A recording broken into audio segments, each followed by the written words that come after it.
Hello, my name is Freddie. I am the Sunflower, and this 2025, I hope to cycle across Canada.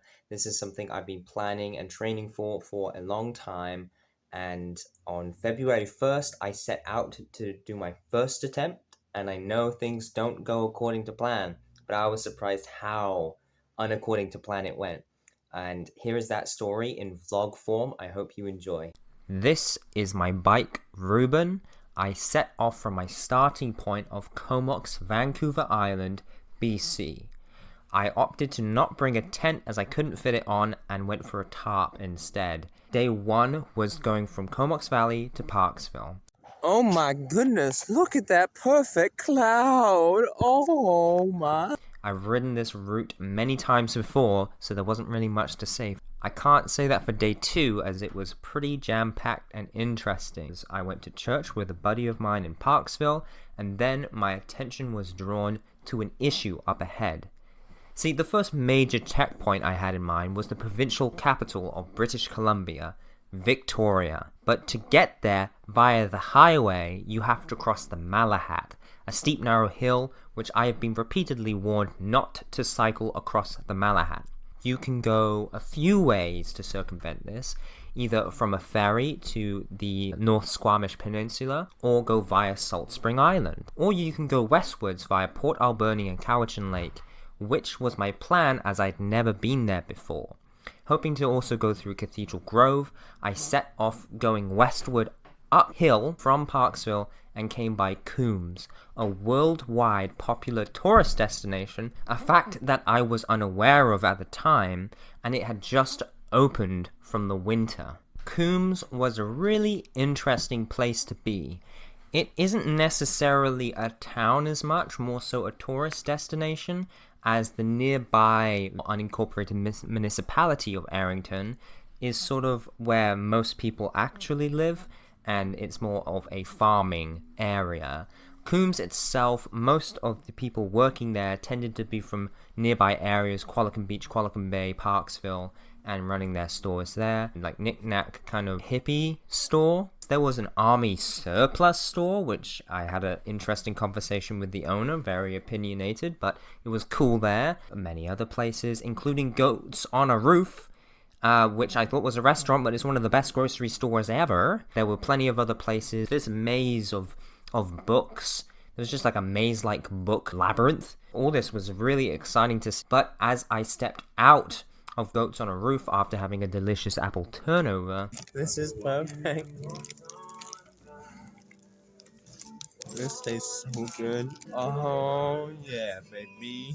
it began to snow pretty heavily. I spoke to a few people, and the locals did not recommend going through to Port Alberni in this weather, in this snow on a bike. I've had a nice time in Coombs, so I'm gonna head back and get a head start to Nanaimo because this weather is not too great.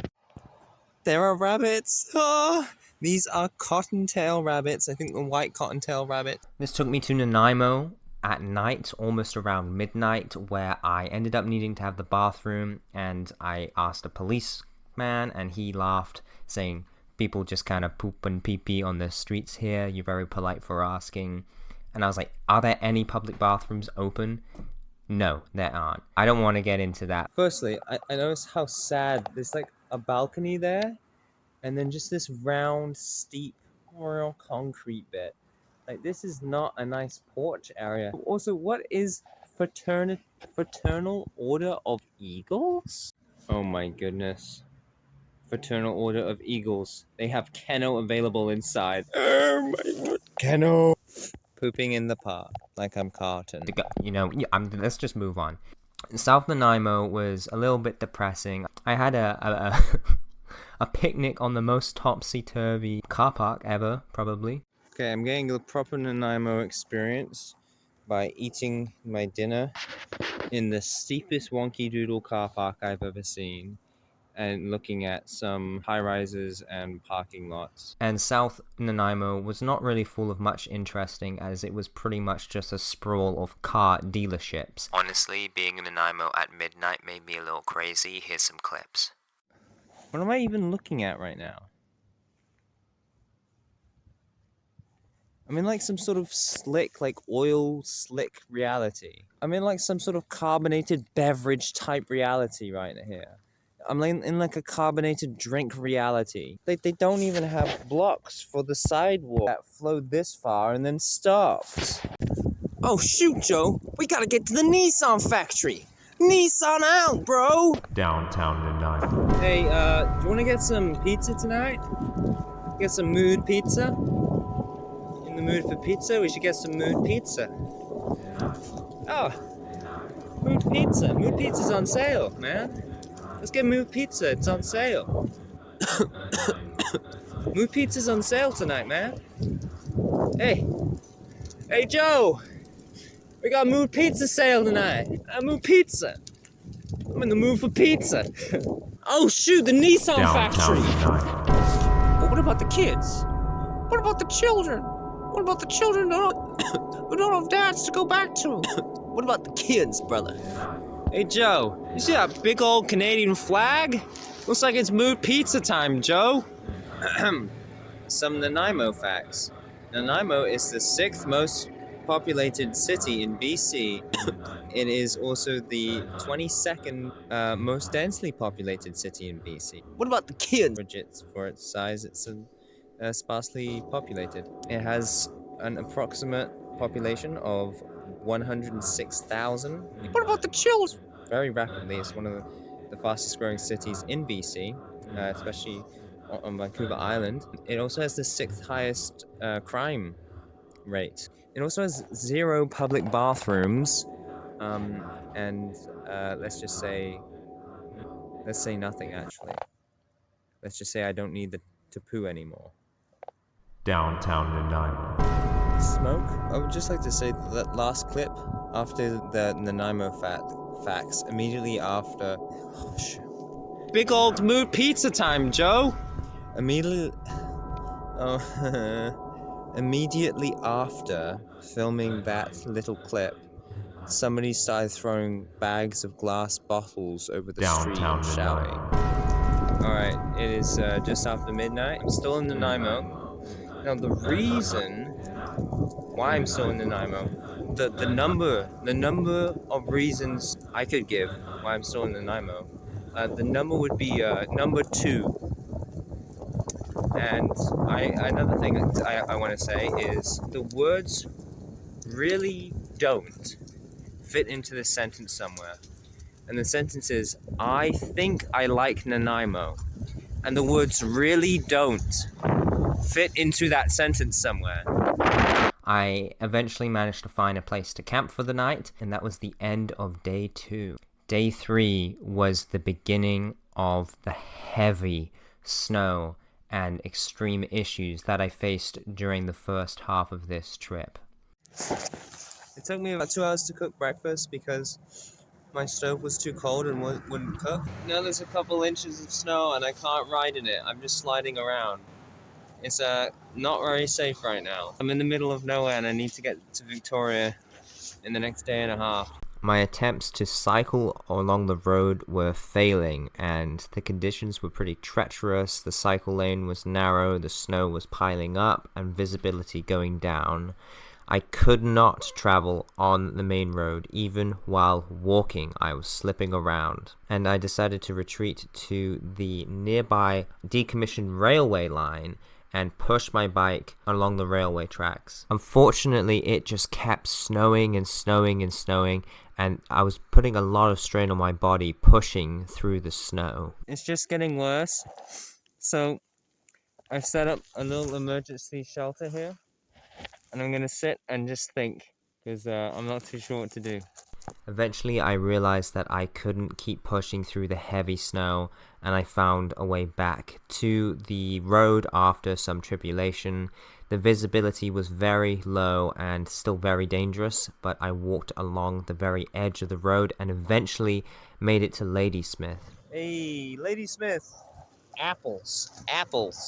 I didn't know much about Ladysmith, but they had on a signpost that it was home to the best street in Canada, and so I just had to check it out.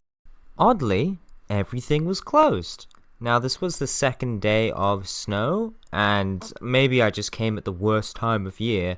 Very likely I did.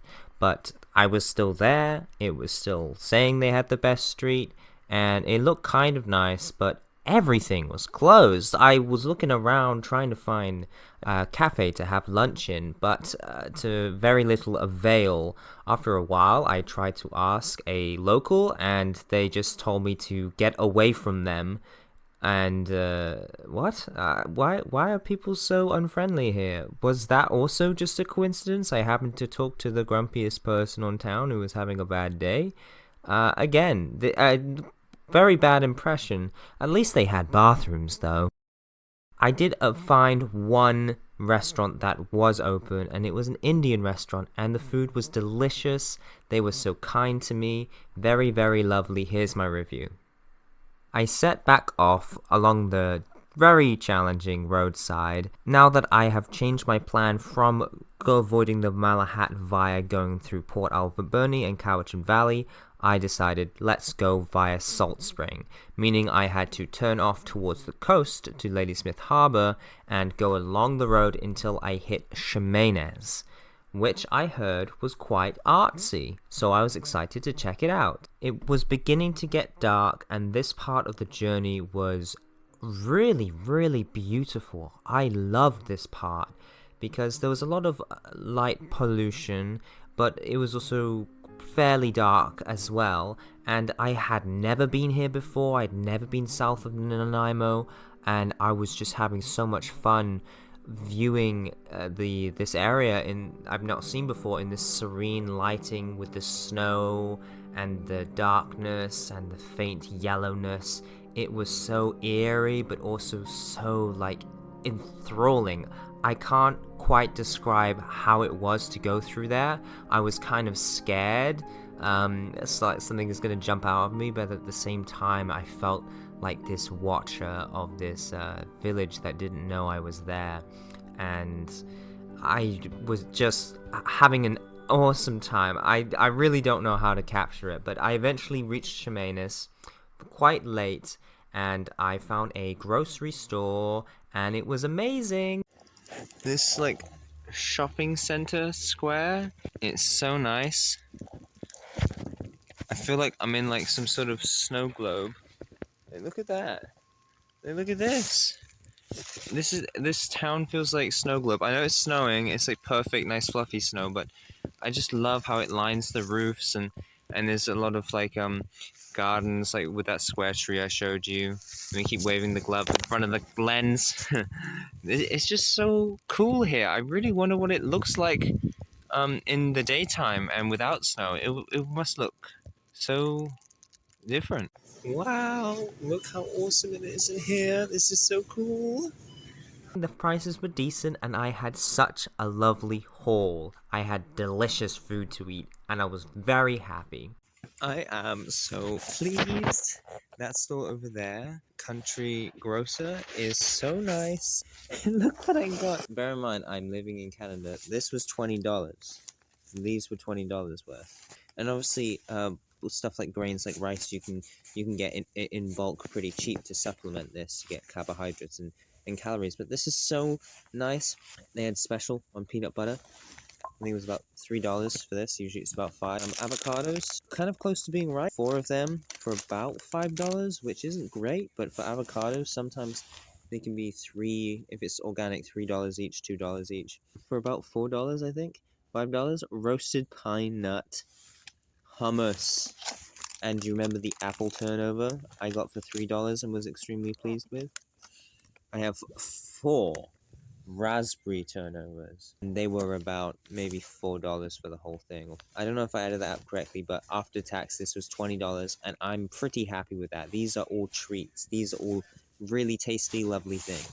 I found a place to sleep that night by the railway line, and it was a heavy night of snowing, probably the most extreme conditions I've dealt with so far. It snowed heavily, and it was about -6 degrees. I've never camped so cold, but I managed to keep myself warm, and I built a shelter out of my tarp I was very proud of.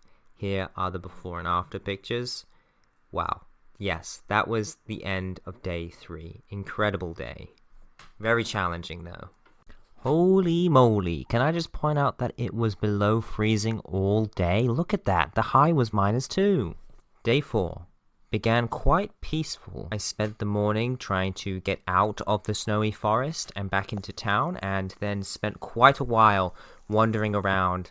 But before we get into that, this morning doesn't foreshadow the day very well, because this is probably one of the longest, most exhausting days I've ever had cycling.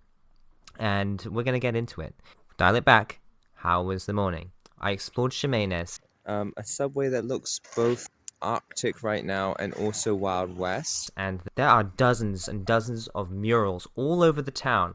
That's sort of what it's known for. It's like quaint and, again, snow globy. Lots of cute buildings. Again, all unfortunately closed. Apparently tourism and seasonal work is quite a big thing here. I spoke to someone and they mentioned that, but they also mentioned that there was a port in Ladysmith Harbor, and they do some logging, like log booms and stuff like that. And then there's also a paper mill between Crofton and Ximenes, and so there are workers from both of those population centers that are employed there. So Ximenes actually has a relatively diverse industry of primary and secondary and tertiary, and it's got the arty side and cafes and stuff like that. Again, I only managed to find one place that was open, and although it had some nice atmosphere in some ways, I also felt a little bit awkward there, and the menu wasn't great, the food wasn't that great. Here's my review. But a nice lady did refer me to a place down the street that was this non-profit like help center for people who were struggling, or homeless people, especially in the winter. So for 4 or 5 hours a day, there was a common room open. It was a really cool place, and I was kind of confused why they referred me there. I think they thought I was in a desperate situation or something, but I was having a pretty good time.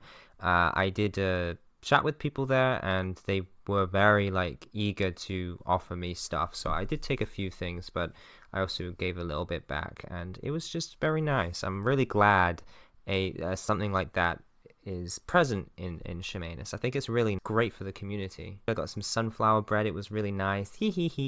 And it was just nice to hang out and speak and talk with some locals about what Ximenes really is all about. I really enjoyed exploring the town, even though not much was open. There were a few other tourists around also, and I saw this funny statue and some really serene views. It was a very peaceful place, even though it was quite hard to navigate. And again, I was still struggling to cook things because it was just so cold. In fact, the day prior, I was struggling to cook my grains, so I was actually eating partially cooked lentils and stuff like that. Eventually, I did have to move on. The day had this pristine quality in the lighting. It was quite beautiful. I passed the paper mill and made it to Crofton, which I assumed would be a pretty simple village, but it actually ended up having a decent amount of character once you got to the pier side. Whoa, they got a skate park and they have a cafe that's open? Man, Crofton is better than that place that had the greatest street in Canada. There was a nature walk with all of these posters and community notices and heartfelt letters and donation plaques, and it was actually quite touching to see how strong the community seemed there. Opposite me, I could see Salt Spring Island, and I'd be getting a ferry to go there, so first ferry of the trip. And I actually managed to find a little artist studio nearby the terminal and went in and spoke a little bit, and it was quite a lovely experience. The ferry was timely, and it was a new configuration of ferry I've never been on, with very nice staff, and it was a lovely crossing. Arriving on Salt Spring Island, the main issue with this island is that it has poor roads, very narrow roads, and some roads not very well kept. It's also quite hilly in the southern half, and so it would be kind of a little bit sketchy riding. Thankfully, the roads down on the island were pretty clear. There was no ice or compacted snow. It had been shoveled and gritted away and salted and stuff. But it still was a bit of a tight squeeze. I've heard really great things about Salt Spring Island, especially the farmers markets. Unfortunately, there was no such thing while I was there. But what I did enjoy the most about it was probably the bird song. The birds were very vocal, and there was just so many of them. It was really lovely to listen to while I rode. Pardon my pronunciation on this bit, but Ganges is the population center on the island, one of the main ones, and going there, it's a nice little area. I did stop to check out a store that had some very expensive chocolate and some nice self-care items and products. It seemed like a pretty friendly, close community there, which was cool, but it was very expensive. The prices were high. I did buy some chocolate, and it was good. I bought some 100% cacao chocolate, and it really didn't taste great. I like dark chocolate, but this was too much. Unfortunately, I couldn't really explore much of this island. The roads were in kind of poor condition, and the main road was pretty much the only one that was cleared. All the campgrounds, the access was completely ruined by the snow pileup. Like, I wouldn't have been able to go anywhere else besides just the main stretch between one ferry terminal to the other, and that's what I ended up doing, even though it was pretty difficult going through the hills in the south. In fact, when I was going down the hills, it was windy and moisture in my mustache that was freezing, like actually freezing going down the hill. There was some crazy descents. It was very exciting and very cold. Once again, today's temperature didn't really get much above freezing, staying at the high of about 0. Eventually, I did manage to get to the Southern Ferry Terminal in Fulford Harbour. I spent a while waiting there for the ferry, just resting basically from the trial of the day.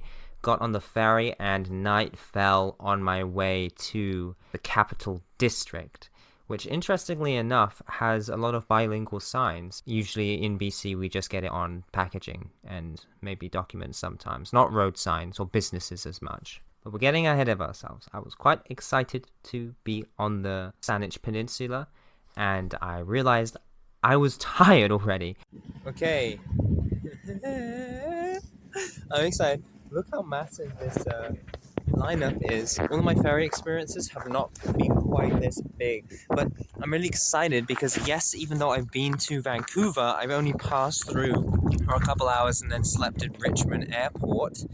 I've never stayed in a city this big before. So I'm really excited because I'm actually going to be in the city, and it's British Columbia's capital. I'm actually going to a proper city, and I'm going to be staying there and actually exploring it, unlike Vancouver where I was just trying to get through because I was having a panic attack. So I'm excited. Yeah! My right foot, my Achilles tendon, I think because of all the pushing in the snow, because I'm at to the left of my bike, so I'm pushing the bike on my right. It is hurting a bit. Walking, a little bit of a limp, but cycling, I'm fine. I think I have another 35 kilometers to do to get over there, which is a lot. It's about 6 o'clock right now, so I'm just going to try and get there tonight because there's not really anywhere else I can stay in Victoria, so I need to get to my destination. So it might be a long night, but we'll see how it goes. Thank you. Going along the highway was very difficult as I was cycling in this thin margin between fast-moving cars and slushy snow. The conditions were really, really bad. I had to focus actively all day to make sure I wasn't going over any little bits of ice or any frozen slush because it had been so cold. It was really, really bad, and I tried to go on a side road to get a break from the highway traffic, but it was uncyclable. It was extremely mentally tiring, just having to constantly be sharp and very often almost getting thrown off my bike. I was so shocked I didn't get in a bad crash. At least not yet. Eventually, I finally, with so much excitement in my heart and such relief and gladness to finally get into Victoria. I'm so close to Victoria. I'm in Victoria, Greater Victoria, but I'm so close to the town center. I'm like a couple kilometers away. I'm like Weens Take Me Away, and when he goes, ah! And then the video of Homer Simpson going, blah, blah, blah. Victoria, I arrived in the capital of British Columbia, and I went all the way downtown. I saw this castle, like military police. It was weird. Have I just been starved of good architecture living in Canada? Because look at that. It has a portcullis and it has matriculations. Fake matriculations because there's no holes in between. But matriculations! Oh, it's literally a military armory. But I went all the way downtown and stood in front of the Administrative Assembly of British Columbia, the building of that. The building of the Administrative Assembly of British Columbia. I saw people shouting and swearing at each other in the street. I saw people just eating pizza, just sat on the side of the road. I saw people huddling around a fire on the street. I saw a lot of pretty cool things too. It was just so interesting to be in like a big city again, like Cardiff in Wales. My home country is Wales, and the sort of profile of Victoria is very similar to my homeland's capital city. So it was really exciting to be there. But I had to get over to Colwood to find where I would be staying that night, and it turned out to be a very difficult task. I had to navigate around the coast of Victoria, and I accidentally ended up cycling into a military base and got lost. I got lost so many times. It was about 2 a.m. or something by the time I was nearby in the right neighborhood, and then it happened. I wasn't paying attention for just a little bit, and I slipped on some black ice, and I banged up my knees pretty badly. I would say they were hurting, and over the next few days it was pretty difficult to walk on them very well or do anything strenuous on them, which was a really big blow. But thankfully I just about made it to the house, almost limping, and after such a long day got in at 2 a.m. and I started about 7 a.m. that day, or 8 a.m. that day. I had my personal best, 88 kilometers ridden in one day with a fully loaded pack, and this was through snow and frozen ice and slush. I was extremely relieved to lay in a wonderful bed after last night's -8, 2 feet of snow, craziness. Probably one of the busier days we will see. Day 5 was thankfully a bit of a snoozer. I slept in, ate some food, and only really in the evening did I get up to much, where I went into downtown Victoria via bus, struggling a little bit with walking from my knees, but then also from my right Achilles tendon, that something weird happened with it where it was feeling like styrofoam. So I struggled to walk around, but we did manage to get to a really nice restaurant. Here's the review for it. It was incredible. I really liked the food there. It was delicious. It was a pleasant evening, nice to catch up with my friend, and we played some Overcooked 2, which was nice and stressful as always. I'm gonna bundle this together with day 6, where I kind of did a similar thing, but I went into town earlier to spend some time exploring Victoria on my own as I was feeling more rested up. I first went to the Chinatown there, which is the oldest Chinatown in Canada, and it is quite regenerated or gentrified. Now, quite a lot of the storefronts and even some of the restaurants there were not Chinese, but there was still quite a lot of Chinese stuff and Chinese decorations. There was a little museum there also, where I got to see this magician guy who was quite an inspirational figure in the community. There were a lot of history with how Canada sort of poorly treated their Chinese immigrants and made things extremely difficult, way more difficult than it is today even. And eventually, after the world wars and all the help and labor that they did, they decided to ease up on them and actually recognize their Chinese immigrant population, and started to treat them a little bit nicer. It was nice to explore the alleyways and stuff. It was an interesting experience. There was a public urinal that was just out there, kind of in the open. It was a bit weird, but I quite enjoyed this place, even though it didn't feel quite as authentic. It was also really nice, kind of fairly clean and safe feeling, which is a stark contrast to Vancouver's Chinatown, which is much larger and it's super sketchy and has a lot of issues with crime and drugs. And so I am really glad that this Chinatown was a nicer place to be and live in. I then popped down to the bug zoo, and I love bugs so much. I love insects, I love bugs. Grass cutter ants, amazing. And the instructor that we had, the tour guide or whatever, they were extremely knowledgeable. They talked very quickly and got a lot of knowledge in. It was incredible. I recommend going to the bug zoo. Go to bug zoo. Go to bug zoo. It was amazing. Lots of bugs on the screen right now. Yeah, bug zoo. Now, Victoria does have 2 cathedrals. One of them was closed consistently, and then the other one, the Anglican Cathedral, was open, and I went and checked that out, and it was really nice. It has been years and years since I've been in a nice, proper, traditional cathedral, so that was cool. And it was more of the square one, the one that kind of the style that we have in Wales, so that was extra nice. I then met up with another one of my friends who lives in Victoria, and we went to Be Love, which is a vegan restaurant, and oh my goodness, it was possibly even better than the yesterday's restaurant. It was the most delicious barbecue tempeh sandwich I've ever had. Honestly, super exquisite. It looks super fancy in here, but the prices are reasonable. Here's my review. And we went to Miniature World also, which was crazy, even though my leg was giving me some grief. Miniature World, insane. And it has this whole massive thing, different like stuff like World War II and cowboy era and things like that. But it had literally a slice of Canada where it starts in Vancouver and it goes through the Rockies to the prairies, Calgary, Winnipeg, Toronto, Quebec, and to the East Coast, St. John, and I'm like, this is exactly what I'm doing. This is so cool. So I just had a lot of fun in Victoria. Victoria was awesome. It has its quirks, but I actually really enjoyed it. And I usually think, I'm not really much of a city person, mostly because of my bad experiences in Vancouver. But Victoria is incredible. It's probably really expensive to live there, but the food was pretty cheap and so delicious. Some of the best food I've had recently.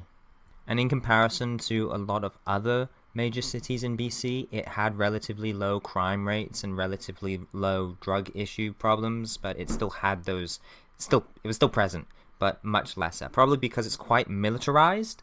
A lot of the navy and military, there's a lot of military areas, and like there's the armory there also. It's kind of like the West Coast's major military epicenter, which maybe plays a role in that, but also it has the government building, so maybe there's a bit more addressing going on here of these issues. I really wish the government did a better job at managing these issues, but thankfully in the capital it is actually lesser, from my experience and my observation at least.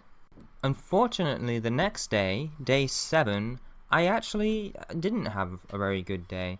I basically was really concerned about my injuries, my Achilles tendon that still felt extremely weird and gross, and my knees that were still recovering. I was trying to get in contact with my doctor, yada yada yada, and I began to feel really unsure. Now, when I travel, I try my best to be talking to God and let the Spirit lead me, trying to hand over my plans just to how things naturally go and what I'm called to do rather than having these strict plans. Even though I do like to make plans, I try and follow the spirit of the adventure, which is God's spirit.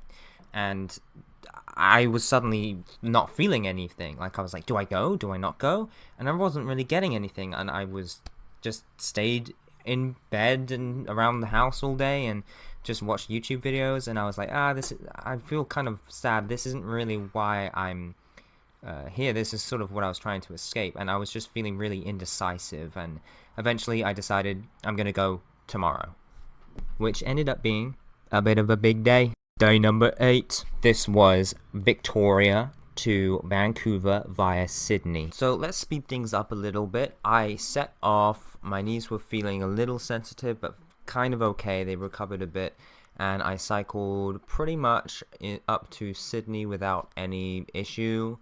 I came along the beach side. You can see all of the little nooks here over time that have been used for this rope fishing technique. Unfortunately, Sydney seems like a little bit of a sleepy town with a high retirement population, a lot of old people. Many businesses close early in the day, and although the pier and the boardwalk were pretty popular with people walking around, the Salish Sea Centre which I was really excited to see. And when I got there, it was way more expansive than I thought it would be. It was closed. It was just about closing. That was disappointing, but it meant that I could catch the next ferry with plenty of time.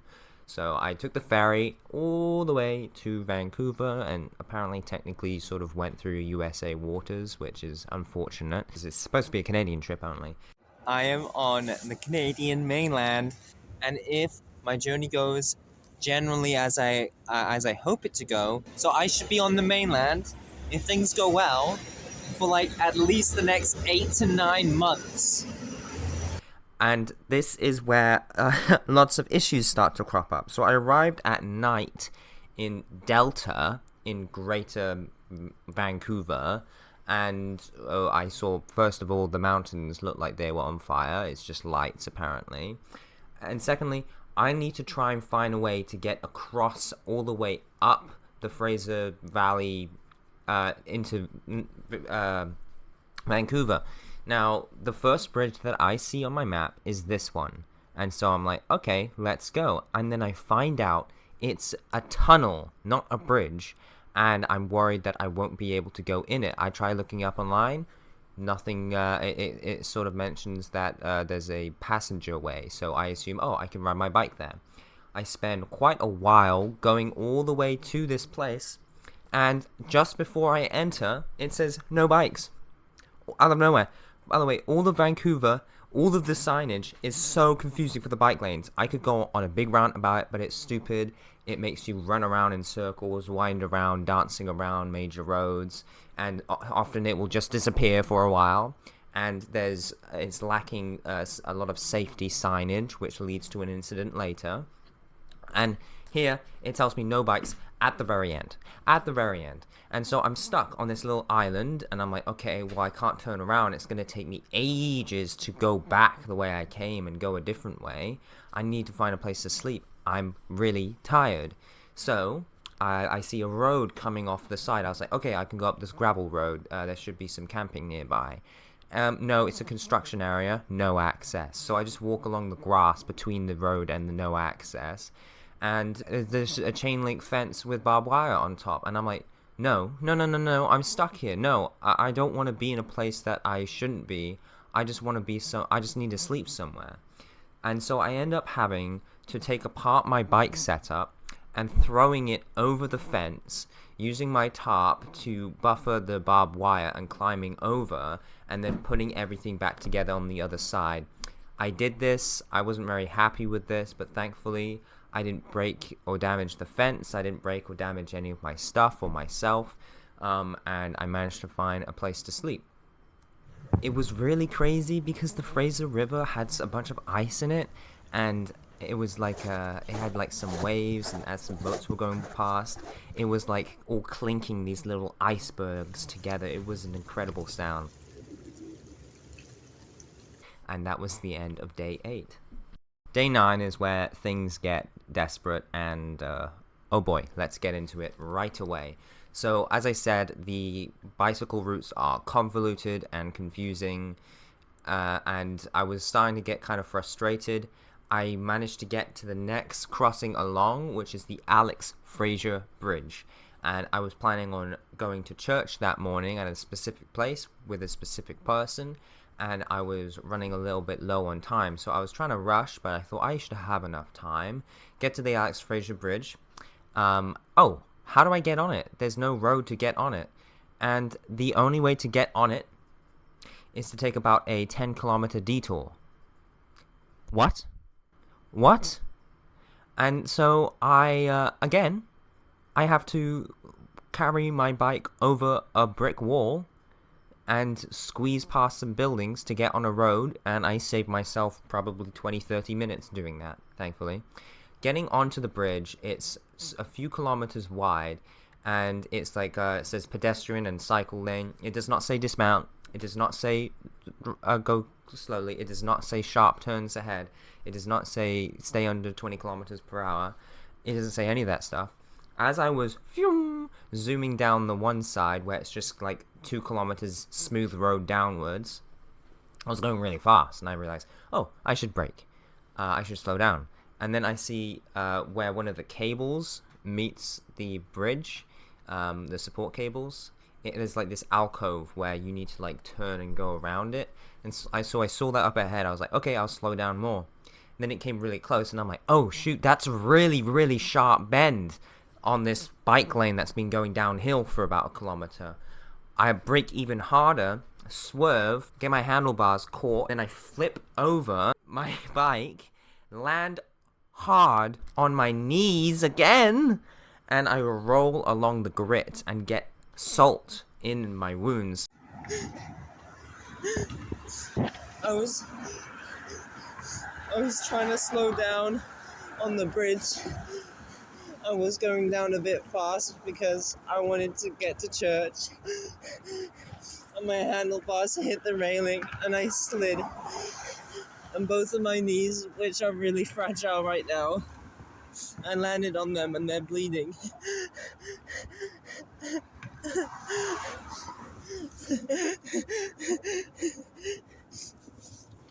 It's not too bad, but there's not much blood, but it hurts. Funnily enough, when I crashed, my bag opened and my first aid kit rolled out right next to me. My first aid kit burst out of my bag and hit me in the knee where I needed to use it on. So that was kind of funny. But I was really, really, really upset. I was in a lot of pain. I was just like saying the same word over, like, oh, I think I was saying damn. I think I was going damn, and I was crying, and I was just so upset. I ripped my new coat. My knees. Not only did I hit my knees, and I was like, no, they were already sensitive, but I hit them really hard. They were bleeding. I also landed on my wrist. And I didn't think it was a big deal. I thought it was just bruised at the time, but I came to find out it was much, much worse. My thumb, I think the base of my thumb was fractured because along the day, it started to get even worse and worse than both of my knees in terms of pain. And I eventually got up, dusted myself off. I had a bunch of oil. All my stuff was kind of oily and greasy and gritty, and my skin was all salty. And I continued to ride to the church across Richmond, still getting lost and dealing with the frustrating bike paths, trying to get to this church. And I can only really cycle with one leg because my right knee is too injured. And I'm putting pressure on my broken thumb also. I get to the church just as the service is ending, and I ask the pastor, hey, can you help me? And I was kind of feeling sure, God will provide some place for me tonight. And he said, I can't help you, I don't know. I don't know. Also, my handlebars were bent out of shape, and but the pastor was like, I can't help you because I'm new here, so I don't know who to refer you to. But I used to be a bike repair person, so I can help fix your bike a little bit. And so that was nice. I hung out with a friend for a bit, and I was referred to like this homeless shelter downtown, and I didn't realize how desperate and bad the drug and homeless issue is in Vancouver. It is insane. It's kind of a bit difficult to talk about, but we went downtown and we asked about it, and you have to line up for a few hours to get a free place to stay. And they said, oh, well, while you wait, because you can't line up yet, you can go hang out at this place. And so we went to go hang out at that place, and it was basically a big huddle of, kind of desperate looking people who, they were all eyeing me up. And a lot of people, I just decided to walk past it because I didn't feel safe. Some people were kind of following me. A lot of people were saying, oh, that's some nice stuff you got, and I'm clearly visibly limping and physically weak, and I didn't really feel safe to stop anywhere. I don't have anything against these people, but I can't trust myself to take care of myself in that situation because I'm inexperienced with big cities and this sort of environment. And also I'm injured and pretty vulnerable right now.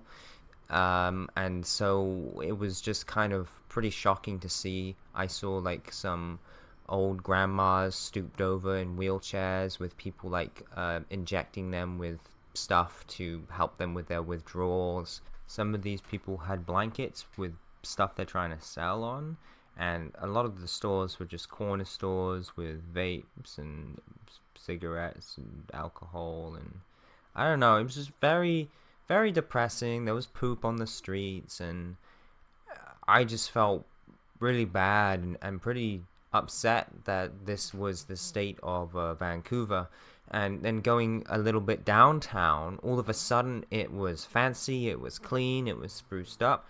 Where are all the people who are keeping things clean and nice in downtown Vancouver, but not in downtown West? Like, I mean, I know it must be more complicated than that, but it's just upsetting to see that extreme contrast. Within a kilometer, you go from mass groups of desperate huddles, and people in opioid stupors and stuff like that, freezing at night, and then you go and it's nice, it's clean, it's gentrified.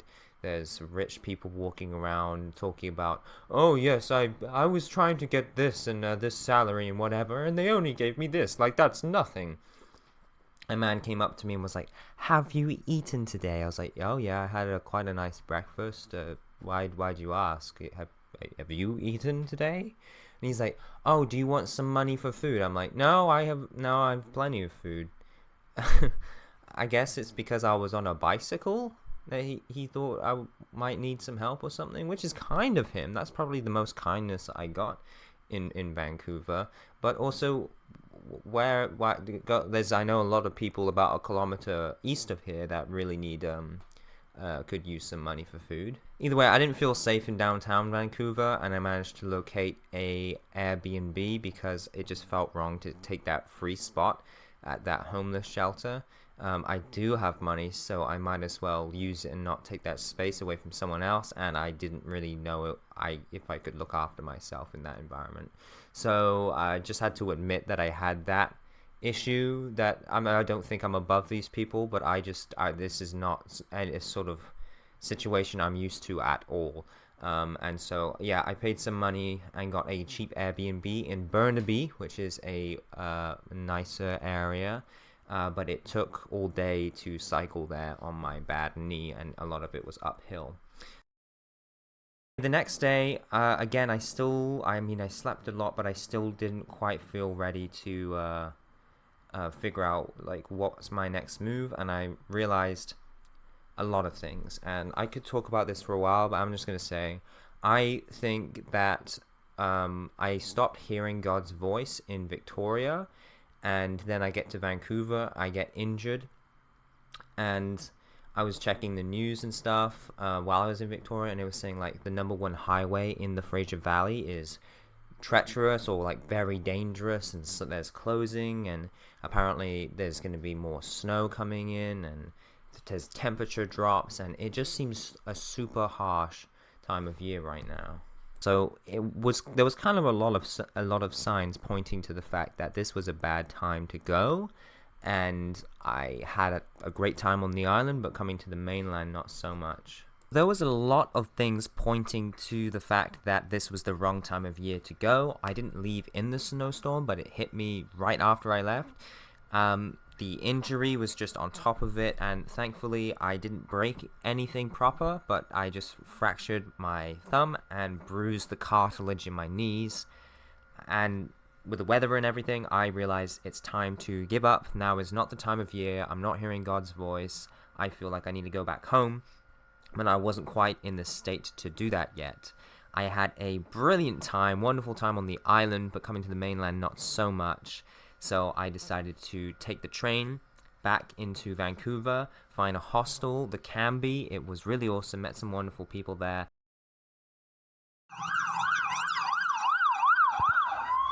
Spent day 10 limping around Chinatown and exploring a little bit. And then after that, I headed back home on day 11. Look, a narrow corridor with a bit of a sharp bend at the end. I took 2 trains, 6 buses and 1 ferry to get back to Comox Valley, and it took about 10 hours. And then I rested in bed for about a week. I was up and around, still recovering for about 5 more weeks. And then for the last 2 weeks, I felt in good health. I've been exercising, I feel fit again, and as I'm speaking, I'm about to leave on my second attempt to cross Canada in only a couple of hours. So I apologize if the video editing was a little lackluster. I hope that you did enjoy this blog, and I really have to get going now, so thank you so much for joining me. I feel so much more confident and so strongly in my faith that this is the right time to go, and God has made a way for me where I'm going to have a blast and I'm not going to get frozen or stuck somewhere random. I am glad that I got that injury when I did get it, and that it was not any more major. If it was more minor, I would have pushed ahead because I'm headstrong, and if it was more major, I would still be in recovery. But it was the perfect injury and in the perfect place, because if I went any further up the Fraser Valley, it would have made it a lot harder to come back in. Like if that happened in Hope or in Merritt, I would have been completely out of my luck.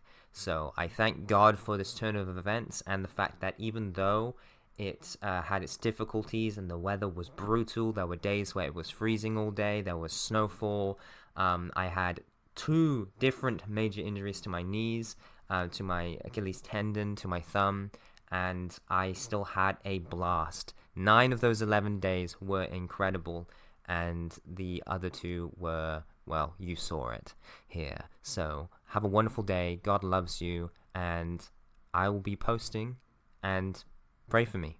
I wish you good luck. Goodbye for now.